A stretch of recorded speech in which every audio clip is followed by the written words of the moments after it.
Welcome to Burlap Teachers. Enjoy the video. In this video, I will show you how to make 7-layer taco dip. This classic appetizer is incredibly easy to prepare and always a crowd pleaser. First, you will need a 9 by 13-inch serving dish. Begin by spreading 2 cans, about 16 ounces each, of refried beans evenly across the bottom. You can mix in a packet of taco seasoning for extra flavor before spreading. This forms the delicious foundation of our dip. Next, create the second layer by mixing one 16-ounce container of sour cream with another packet of taco seasoning. Spread this mixture gently over the bean layer. For the third layer, prepare about 2 cups of fresh guacamole and carefully spread it on top of the sour cream.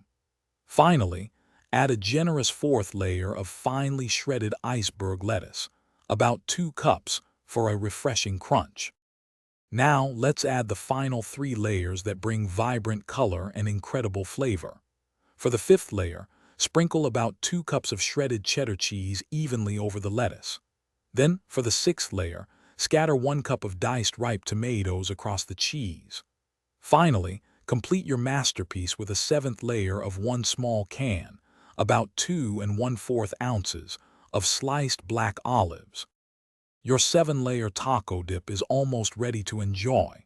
For the best flavor and to allow the layers to set, cover the dish and chill it in the refrigerator for at least 30 minutes.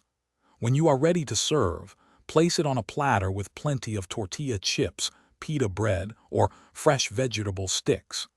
This dip is a fantastic, easy-to-make appetizer for any gathering. Thanks for watching. Consider subscribing if this video helped you.